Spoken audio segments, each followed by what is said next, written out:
you can roll cigarettes from the Bible, pages of the Bible. So I got me a Gideon Bible, and I came back to the room. Well, it didn't work. It burned the heck out of my throat. But it inspired me to read the book, and I read the Bible. The only book I read before that time was Rocky.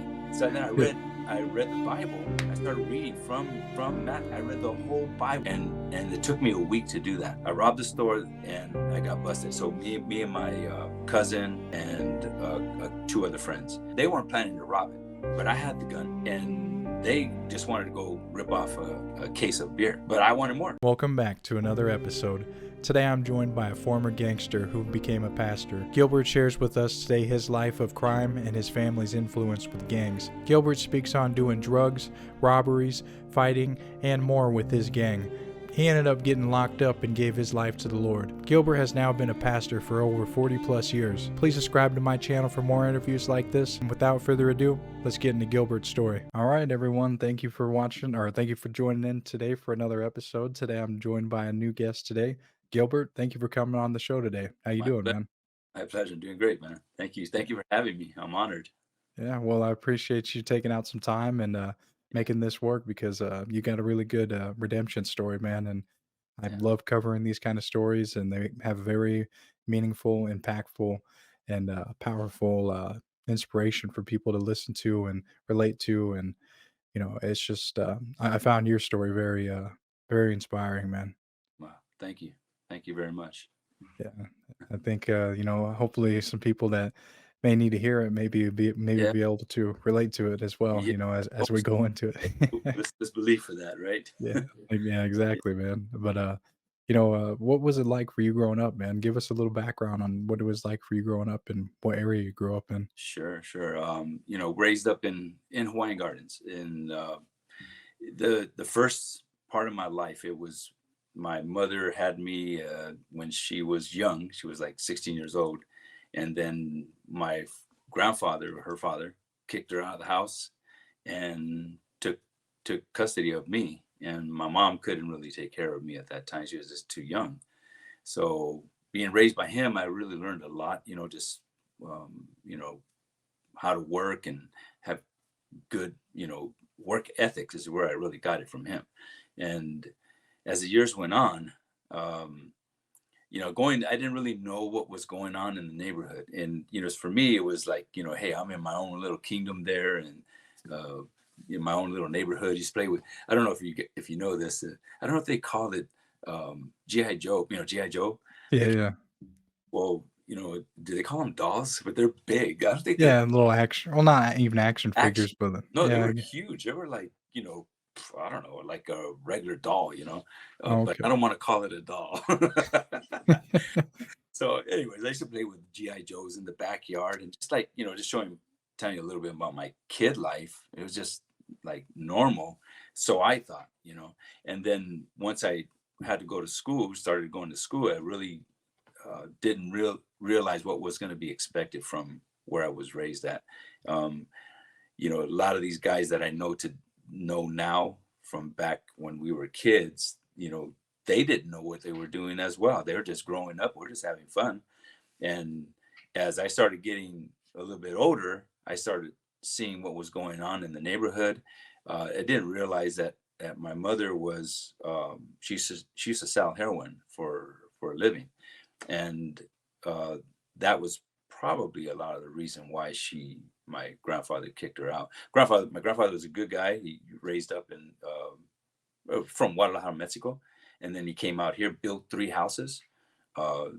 He was doing good as far as himself. And the guy, nobody messed with him because he had a 30-06 in his hallway, loaded, and nobody would mess with him, other than my dad taking my mom. Oh, okay. You know what I mean? But they had to go, Yeah. But nonetheless, I didn't realize all this stuff was going on. And I'm just, growing up like a regular kid. And then one thing led to another. And I started like just hanging out with some of the guys at school, just kids, normal playing. And one day I came across, and I had never gotten a fight before. I didn't know how to fight. I didn't do none of that stuff. And this guy his name was Michael Cycle, was a crazy guy. And he every time he fought, I don't know if Adrian, um, I'm a little older than you, but there's a show called The Munsters. Uh, Okay, you I've heard of remember it. those Yeah. black? Yeah, I mean, a lot of guys used to take them for lunch. They would black lunch pails. Well, he used to have one, and every time he fought, he used that thing as a weapon to beat guys up. Jeez. So I was, and this is sort of like how it happened with me, how I even got introduced to what I was involved with before. This guy I came across, and we were running, how kids are running, playing, and boom, we ran into each other. Both hit the ground. He had his lunch pail, and I knew it. I had no idea how to hit, how to punch, or nothing. I jumped up, jumped on top of him, and I just started punching him, going off on him. I said, "This guy is not gonna wail on me with that lunch pail." Well, back then they used to give us SWATs. I don't know if you know what a SWAT is, but with the wooden With stick. the ruler? Yeah, not with a ruler. It was What a was it? stick. It was a stick. It had nails driven through it and tape wrapped around it. Today, it would be called abuse. They took us both in the office, and we both. I mean, hey, I didn't want to fight the guy, but I knew what was going to happen. But we Oh, both yeah. went in there. We got swatted. They called my grandfather. I get home, he had a stroke, so he used to walk around with his cane. He took me in the room, and he beat me with that thing. Because I got beat twice. I got beat at school, and I got beat at home. Twice in one day. Oh yes, and it's like, come on, man, I'm just defending myself. Well, Oh, that sort of like opened up the door for like the guys that were involved with stuff. And I had this a family, really really good friend of mine. He's in prison right now. He's doing life. Freddie Blahos, and he used to be a good fight. He's a good boxer, good fighter. Actually, I learned how to fight from him, just going to the gym. He beat me up a few times, and then finally I said, "Yeah, I'm tired of this. I want to get some licks back." So he taught me a lot about fighting physically. He was a great boxer, lightweight. But his family, they were involved, and like they were involved with the mafia and the whole thing. There was a huge family, 14 brothers and sisters, and so that's how I met him at the elementary school. This is like fifth and sixth grade. This is like, I'm a kid, and he comes. I say, "Hey, where you from, man?" I said, "I live over here on Violetta Street." No, no, no. Like, what? Who are you running with? I said, uh, I had no idea of the lingo at all, and he started hitting me up, and he saw what I did, and so that's what inspired him for him to ask me, what neighborhood I was from. And then from there, we went to junior high school. I mean, should I keep going, right? Keep going? oh yeah, yeah, yeah. Oh, Keep going, man. Yeah, I went, absolutely. That's I, where we're going. okay. I Hey. went to junior high school, and junior high school now, this is, I guess they call it, is it still middle school or junior high Yeah, now? middle school. I Middle call, school. but yeah, I'm sure other people they call it Yeah, junior high junior high. school. Well, that's, now I'm with a bunch of these guys that I'm hanging out with. I know who they are. They're now my friends. We know each other, and now their brothers are saying, these older guys saying, "Hey, you guys got to get initiated." And it's like, all right, what is this?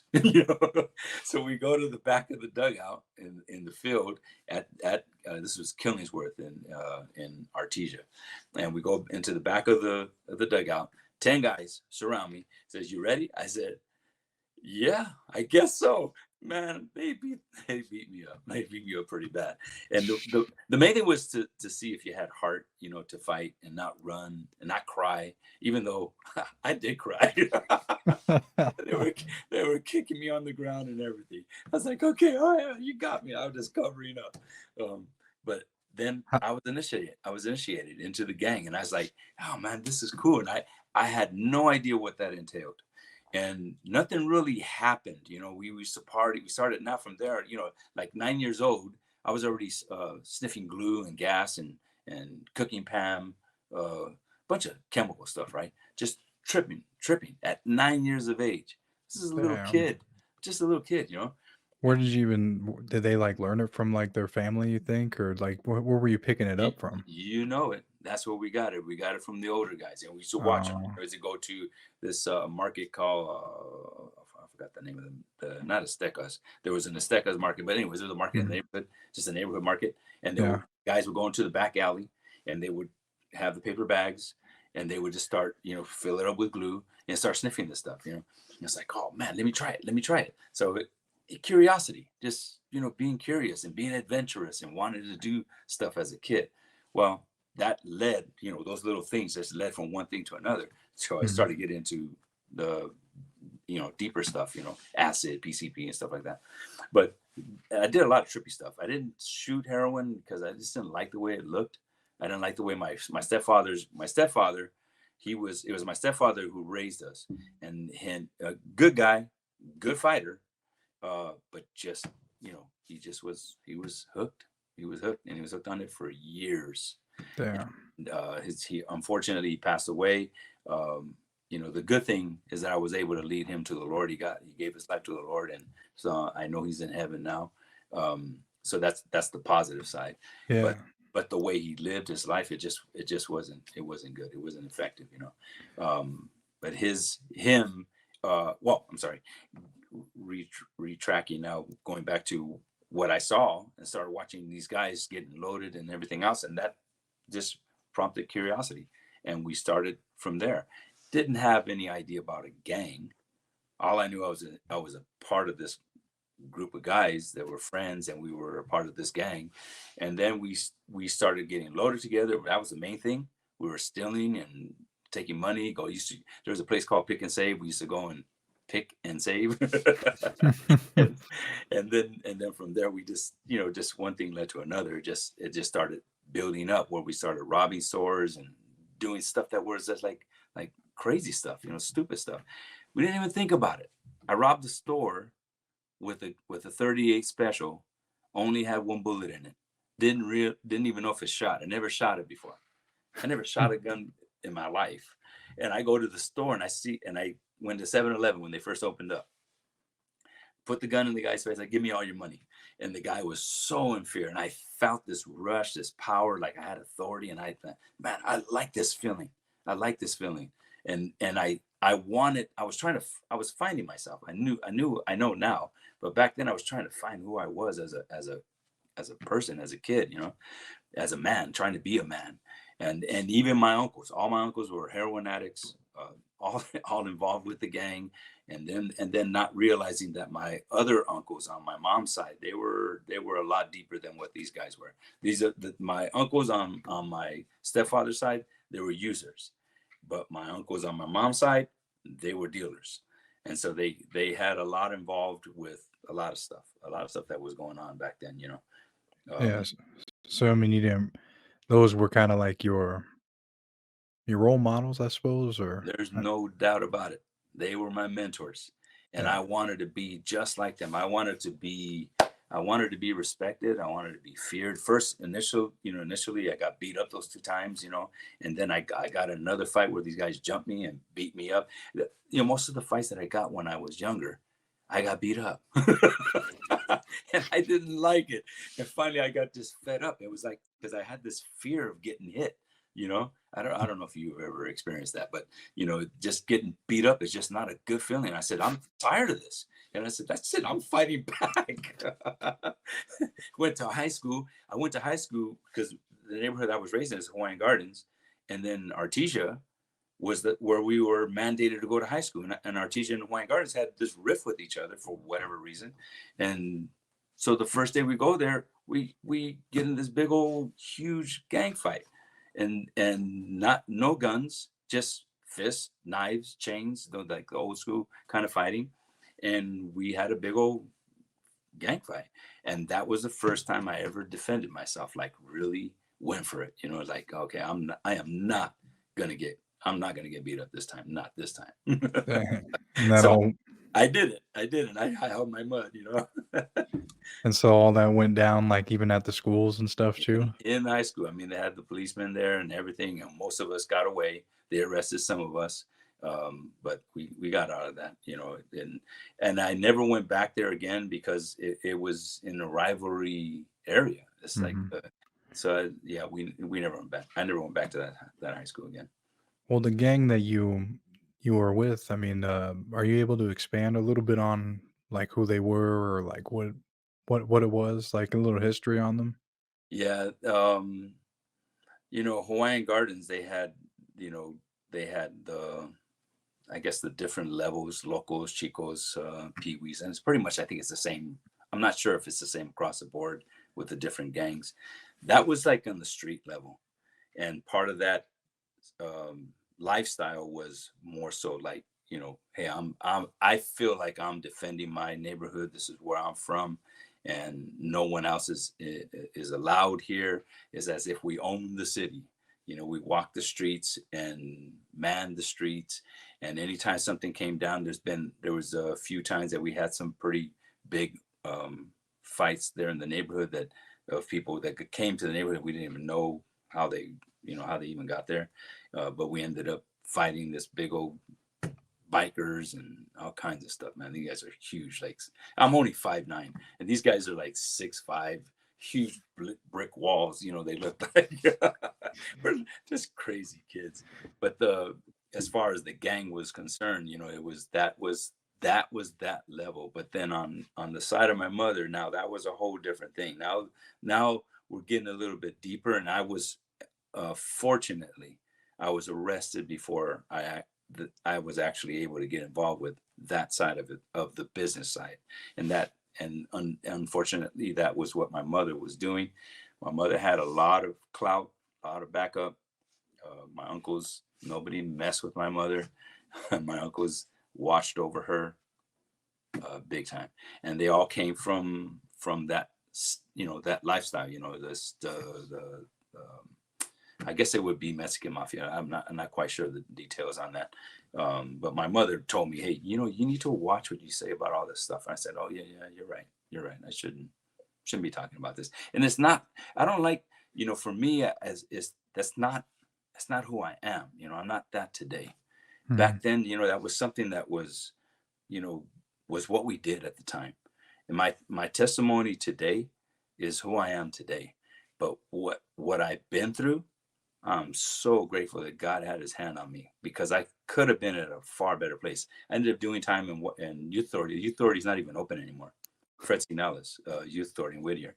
And in there's it's like there was a lot of stuff going on, young guys, they really don't care. They're doing their time. And these are some crazy dudes, they're not sound. Um, but you can say something. Yeah, I was gonna say, how long did you get locked up? 18 months. It wasn't that long. I had a 3 to 5 year sentence, but then I gave my life to the Lord. Oh. So I was living right. But even so, even knowing the Lord, I had a fight. There was no doubt about it. Either I'm gonna get shanked, or I'm gonna, because they did, a shanking is right, stabbing. Uh, Mhm. they, Yes, I don't know, make sure. I know the lingo. Okay, okay. Well, they did this stuff, and I was like, that's not gonna happen. That's not gonna happen to me. And I said, Lord, I need your help, and you have to watch your back all the time. It was just part of it. The shower, the same idea that you think of a prison. You think of prison, you always think of Mhm. showering. If you shower to the back. You don't drop the soap. If you drop the soap, you leave it on the ground. All these different things that you got to know this. You got to know this. And if they're going to give you some cigarettes, hey, they're putting something on you. They're going to demand some things from you. I was like, I didn't deal with that to that level in the prison, but it still had the same idea. They Mhm. were getting set up to go to prison, and so it was a little bit awkward.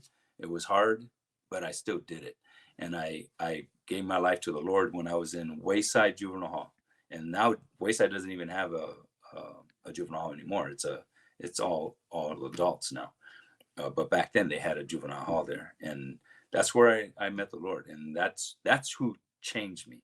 I I knew I needed to make a decision. I needed to change. I was thinking about my mother. I thought about my mother. I thought about my cousins. I was the older of the cousins. Um, I was setting this bad example. I was just not right. It was bad, and I wanted to do better. I really wanted to do better. I wasn't afraid. I wasn't afraid of dying. I wasn't afraid of, um, you know, going through what I did when I was out in the streets, I wasn't afraid. And that's what would have took me on a bad trip, on a bad road. But thank the Lord, he came into my life. I'm telling you, if it was not for him, I would not be here today. I'm married now. I have 3 kids. You know, I got my oldest is 40. You know, I'm so grateful that I've been preserved. Let's put it that way. He Yeah. preserved my life. You know. How did you who will like put that in front of you? Like the Lord like sparked that for you? All right. So in juvenile hall, they used to come in and speak. Like a lot of these people come in speaking, and they would want to come and share with us. And so this one time there was a bunch of girls that came in. So I was like, I'm gonna go. I'm going because I want to check out the girls. Wrong motive to go to church. Not realizing that still is happening today. No. So I go to the church, and on the way out, somebody said that you can roll cigarettes from the Bible, pages of the Bible. So I got me a Gideon Bible, and I came back to the room. And back then we had to sneak to get cigarettes because they didn't allow you to smoke. So we get the counselor's cigarette butts and then get the tobacco and then roll it. Well, it didn't work. It burned the heck out of my throat. But it inspired me to read the book. And I read the Bible. The only book I read before that time was Rocky. You remember the first movie, Rocky? Yeah, the movie. Yes, that's the only book I ever read. Even when I watched the movie, I say, hey, it's missing some stuff in there, you know. But that was it. So then I read the Bible. I started reading from that. I read the whole Bible all the way to, and back then it was still the Psalms and Proverbs. I read the whole thing. And it took me a week to do that. And I was like, I want to know this man that they're talking about in this book. I want to know him. Why did they take his life? Why did they do that? The next day, I get the door. They come knock on the door, say, hey, pack your stuff up. You're going to go to Wayside. I get my stuff, and usually you go in they call it the Grey Goose, or, you know, it's a bus. And you go with a group of guys. But this time I was by myself. Now, mind you, I know the crime I did was bad, you know, armed robbery. But I didn't think it was like this massive kind of, you know, gangster robber. They put me on shackles and shackled my legs and everything, and put me in the van and hauled me off to Wayside. I go there, and then we're playing football down on the field, and we end up fighting, all the guys. And, you know, you got testosterone like that, something's going to happen. So we started going for it, and we all got shut down. The whole campus got locked down. At that time, there was a counselor there. His name is Mr. Emmerich. And he says, hey, he asks permission. Hey, can I talk to these guys? He gets up and he starts telling us about the Lord. I never had anybody tell me about Jesus. I didn't tell my mother, my father, my stepfathers, my grandfathers. Nobody ever told me about the Lord. I didn't go to church. We didn't go to church. That wasn't us. He started talking about this man that I just finished reading about. He says, and if you're man enough, I'm going to get up, walk down this aisle, and you guys can get up and follow me into this room.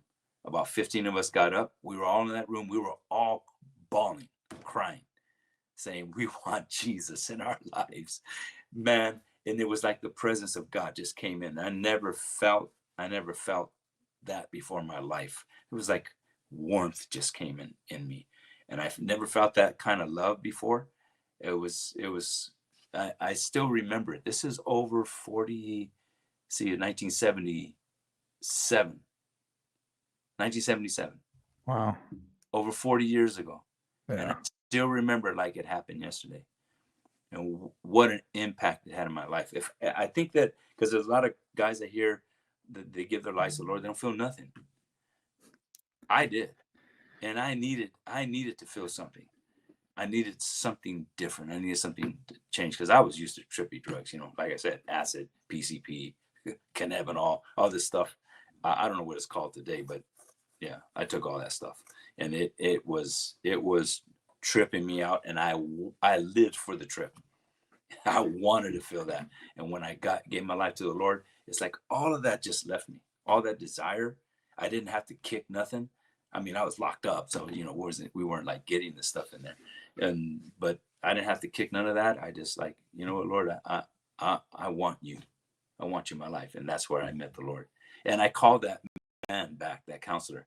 I finally found him. I think after 30 years, and I said, hey, I just want to let you know that I'm a pastor now. I'm married. I got kids. I'm doing good, and he goes, whoa, man, that's great. That's great, man. Thanks for sharing with me. And that was it. He didn't really say a whole lot more. Maybe he gets a lot of those calls or something. I don't know. Maybe, I don't know. Yeah, because he was like a staff member there for a He was while, or he's a counseling. counselor. He was Yeah. a counselor there. Yeah, staff member. Oh, Yes, basically, yeah.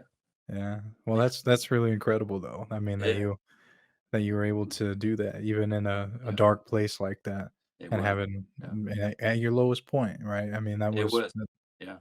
yeah, and I really felt like, like I said, I felt like so bad about how I was leading my family. mhm, I mean, I got them in the gang, and I just led them astray. And mhm, unfortunately, like my brother, who he recently passed, I think this is about maybe less than a year ago. And God, he's had a good heart. He was crazier than me. He did a lot of crazy stuff. He just started using, and he got himself using to go into Victory Outreach. That day, it was his last day of shooting up, and he passed away. Unfortunately. But the good news is that I was able to lead him to the Lord, get him saved. So that's a good thing. yeah. No, that is a really good thing. It's Yeah, just, unfortunately, the addiction, it, man, it's very powerful as well, and it can be. a Yeah, lot of people, do battle with that. I mean, we I see know. it every day, I and know. I'm sure every a lot of people have a lot of family members that battle with it, man, so it's really Yeah, understandable and relatable, and it's just yeah. the access of those drugs and alcohol is just so available. I mean, it really is, and I mean, look at you from a young age when you were 9. I Yeah. mean, and it was there. You know, That's just insane, but that's just the world we live in, right? I it mean, was. it's Yeah, at least for me, it was. I know there's a lot of people who have good changes. They do come to a place of realizing I need to do something better with myself. And mhm, I think I don't know if it's always has to be the case that you got to be on your like your breaking point, but for the most part, I don't know if it's guys that we just got to get you know down to the bottom to make us think like, yeah, you're right. I gotta stop this. you know, I know there are some ladies out there. I've talked to a lot of couples and a lot of people as over the years now.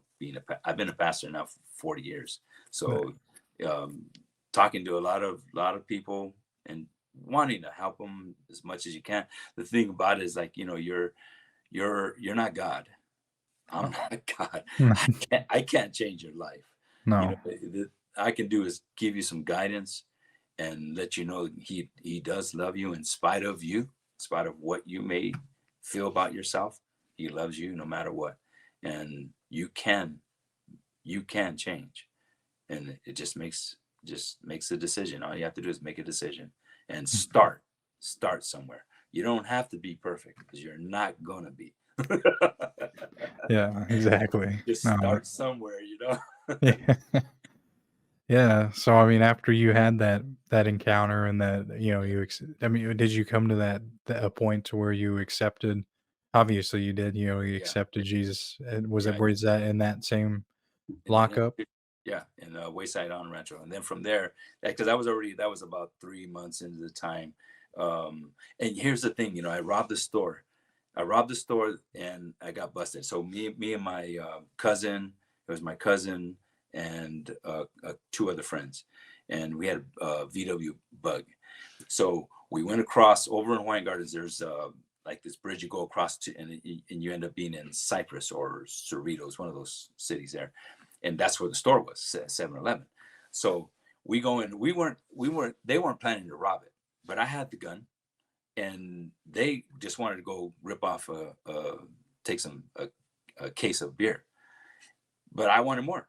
So they went and took the beer, and I went to to the lady, I said, I want your money. And there was a guy standing there, and he said, hey, you don't want to do this. I said, you talk to me again, I'm going to shoot you.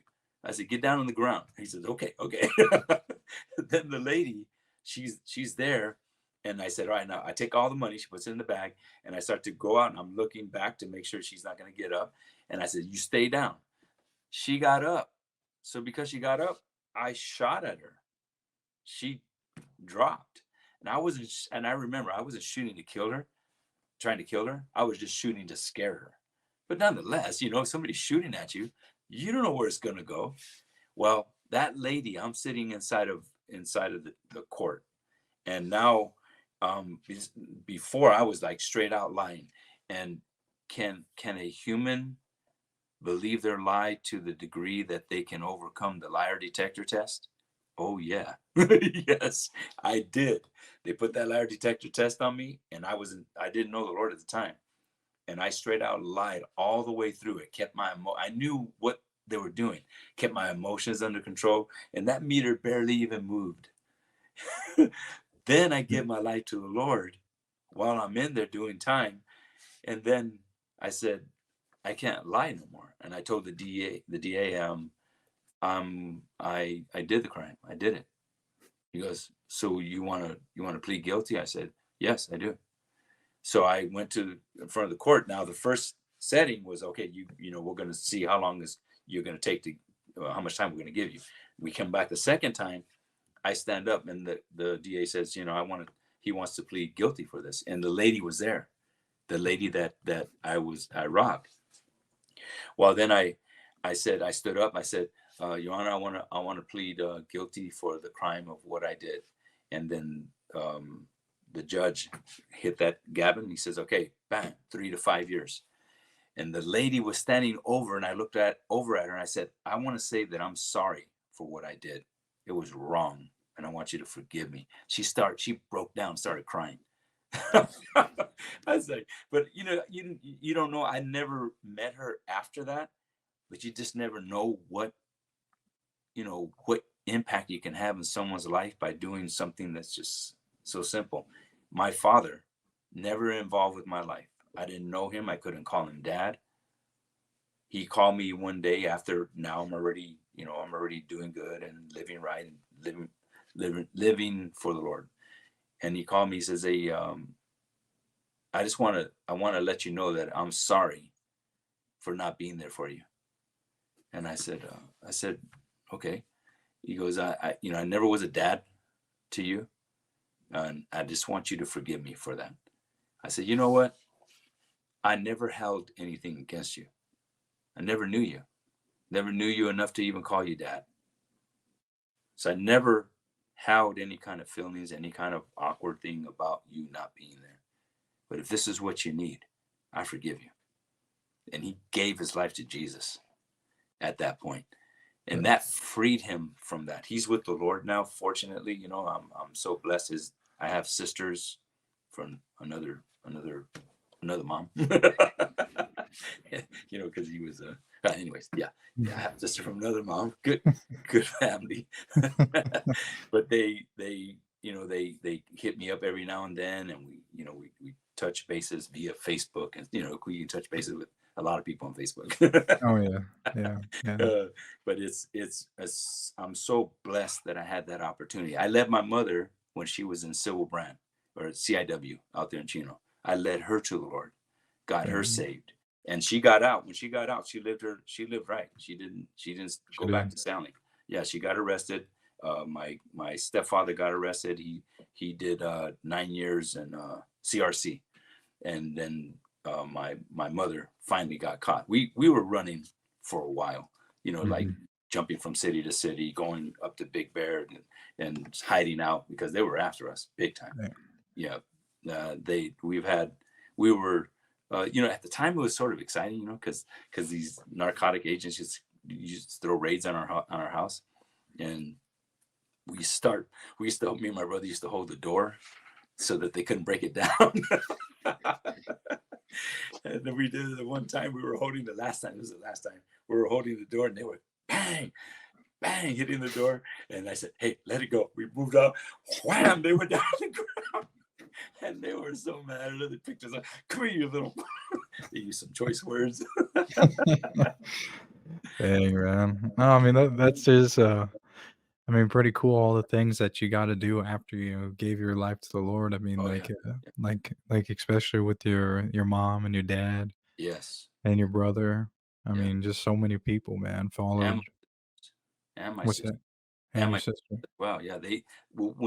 When my mother was doing time, we had a family visit, and we all got together, and I already knew the Lord, and I was able to lead them all to the Lord. They got saved.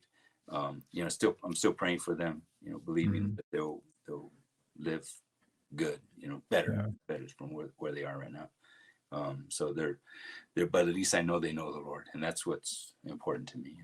Or Mhm. important to should be important to them too. Yes. Well, well, what about now, Gilbert? What do you got going on now? I mean, the last, how many years you been free? So 45, I think it's 45 years. This has, So, yeah. and you've been pastor for 40 Well, years too? yeah, yeah, Yeah. because so now I got when I was released from the institution, I went to this discipleship program out in Pasadena. It was Mhm. called Fellowship Vine at the time. It ended up becoming Faith Alive Center. It was a church. With a lot of guys coming out from prison primarily, and then it was a program that helps you to better you as a person, almost like Victory Outreach. I know you may be familiar with that more so. Actually, my father-in-law and Sonny Argenzoni they used to work together. So the Sonny Argenzoni is like the head of Victory Outreach. So my father-in-law started his own program and helping these guys. So I came into the home, this program, and started changing. And then I became a part of it. I now started being a director and helping these guys that are coming out of the institution and teaching them how to study the Bible, how to pray, how to better themselves, better their attitude, and it was really really intensive program. Um, that led now. I mean, now within that time, I met my wife, who is my father-in-law's. Obviously, my wife is my father-in-law's daughter. Well, he was the pastor of the church, Oh, so okay. I'm now introducing or making way for me to even consider her for marriage. And at the time I was like, I don't want to be married. I don't want to be married until at least I have my own place. I want to have a good steady job. I knew what I needed to do. And this is at 18 years of age. So at 18 years of age, that led me to ask the question to her dad, may I have your daughter's hand in marriage? We went old school way. And then he says, yeah, after 3 years, then you can marry her. I said, okay. That is the longest 3 years of my life. Well, we endured it. We went through the 3 year time, doing time. No, no, but it was 3 years, and then we finally got married. That opened the door for me to continue in ministry. We started doing a lot of prison ministry, going out to the different prisons throughout California, and going in and just ministering to the guys and to the ladies as well, the women's prison. I did that for like 15 years, and that ministry opened up the door for me to become ordained as a minister. So I started ministering in the church and then teaching the guys in the program and helping training them to better themselves. So that now led us to a bigger church out in LA, and they asked my father-in-law, hey, can you come out and do you want to be a part of our ministry? Because they wanted a drug program. They wanted an outreach program, because it was right there in the heart of LA, right there in Vermont and Mhm. Florence. I don't know if you know LA like that. um, A little bit. yeah. Not a whole lot. I'm not from there, but So I've interviewed a lot of people. I, I see. Well, in on Vermont and Florence, it's like the heart. They call it South LA. Used to be South Central. Okay. Well, that's where the church is at. It's right Oh, there. mhm. And so we joined the church. All of us went there, and we started reaching out, walking the streets, and going out and telling people about the Lord and bringing them to the church, and just helping out in the community. And it really made a big difference at the time. Not sure where they're at right now. Well, that led for me to become ordained through their ministry as well. So I ended up becoming a pastor. I started out with the youth, working with the youth pastor as a youth pastor, and then became just the full-blown assistant pastor and worked there for 10 years. And then the Lord just had it in my heart. I already knew that I was supposed to pastor, but I couldn't be pastor there because the pastor that was going to be coming up was the son. And I knew that's, rightfully so. This is the son, the son's supposed to follow his shoes. So, so I knew it wasn't going to be there. And God opened the door up for us out here in Santa Clarita. And we started, Santa Clarita, California is by Magic Mountain. That's the point of reference. And that's where we started our ministry out here.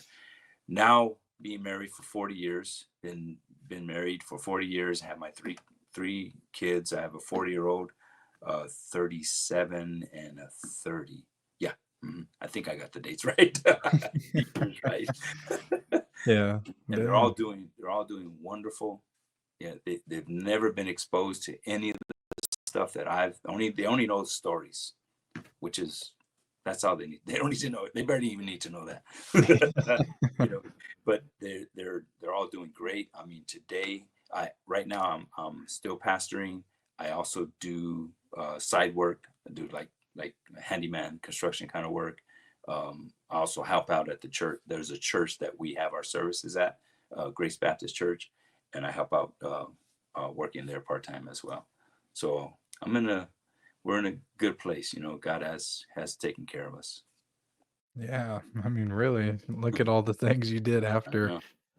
Yeah. that moment, man, and Yes. 40 years of it as well, 40 plus years, Yes. to really be able to dive deep and learn. And it sounds like you stuck to, the prison, the ministry for quite a while, and then I it did. just kept Yeah. advancing and advancing, going up and just kind of getting different exposure in different areas. And, Oh yeah. Yeah. now, you just got so many different areas of expertise, man. And it's just, Yeah. I do. you just fill in where you need to be now. And I say, it's Lord, use me. However, exactly. I mean, as you know, like what invest in you is your slogan, right? Yeah. Isn't it? Invest in yourself. Yeah. Yeah. That is such a good statement, and because there's no way that you'll be a good giver unless you give to yourself first. You got to work on you, and if you don't work on you, you're gonna make someone else pay the price for it. I say it this way, especially with young couples, that if one of you is not strong, you're gonna drain the other one. So you have to learn to be strong individually. And I'm not talking about perfection. I'm talking about being strong emotionally. And if you can do that, you're gonna have a good marriage. You're gonna have problems anyways. So why not make it easier on yourself? Yeah, exactly. you know, uh, Yeah. that's why I really like I like that statement. Invest in yourself because it's so true. We must do that. Yeah. It's a demand. Yeah, well, that's why I thought you'd be pretty fitting because to come from where you came from and to where you are today, man, it's just Yeah, so well fitting. I'm And honored. I'm honored. Yeah. yeah, well, do you have any final topics or anything you want to say before we wrap up here? Hey, Adrian, I just want to say that your mission, what God has blessed you with, is will impact people's lives. And all these little things, these little stories and these little testimonies that or and maybe even big ones like other guys, the ones from your other show or the other part of your show. Um, just like that you keep doing this and being constant and consistent with it, it's going to have an impact. And that's the thing, not to get discouraged during the time that you're working up. And all of us, when we're working on ourselves, we're gonna mess up. Yeah, we're gonna fail. But you're not a failure as long as you don't give up. Just Yeah, keep fighting. yeah, I agree, man. That's a good way to put it, man. No, I mean, if once you stop, that's it. But Yeah, if you keep going, man, you keep going. You got breath in you. You keep going. You keep that's going. it. That's it. That's That's it. it. And Yeah. you're right. Yeah, that's right. And I think, for you as well, you've affected many people. I mean, throughout your years of ministry, and I'm sure you've touched and helped a lot of people out, just like you, when you needed that help, what, 40 plus years ago now. And I mean, imagine all the people you helped and inspired to, find the Lord. I mean, the Right. Lord used you to help, obviously, and you accepted. Sometimes some people, we all probably have certain calls or Yeah. thoughts that the Lord may give us or whatever, Oh, yeah. but Yeah. we whether we act on them or not, we have a choice Yeah. to. But I mean, it sounds like you True. just say, use me as needed. Whatever you need me Right. to do, I'll do it. Sort of been that way, like I've been put into awkward positions and uncomfortable spots that I wouldn't normally pick myself to do it, but God knew. He would put me in positions that I would just, by faith, Lord, I need you. I need you to help me. And it's usually those things that seem so difficult, like you doing what you're doing. Like this, it could, like, I'm not, this is the first time me doing this, Oh, is it first time, yes. Like a really? interview, I'm not kidding. Oh, So, okay. but this is like not like a comfortable thing for me, Hmm. especially talking about where I came from, and that's just part of my story. Right. This it's not a comfortable thing, but Hmm. it's if it's something that's gonna touch someone's life, I'm with it. Me I'm for too. it 100%. Yeah. Yeah. So thank you for challenging me. Thank the Lord. Yes. God used Yeah. you, my friend.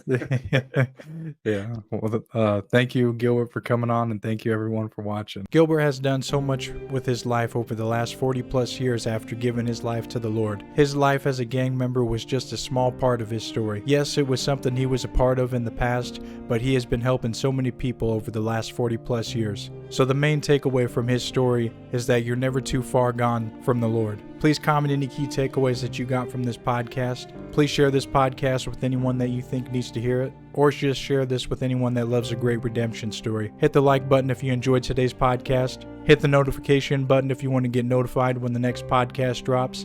There's a Cash App in the video description as well if you want to support me in that way. Hit subscribe if you want to continue to get more videos from me. At the end of this video, 2 playlists will pop up that you can click on and watch. Thank you again so much for watching, and of course, we'll see you on the next one.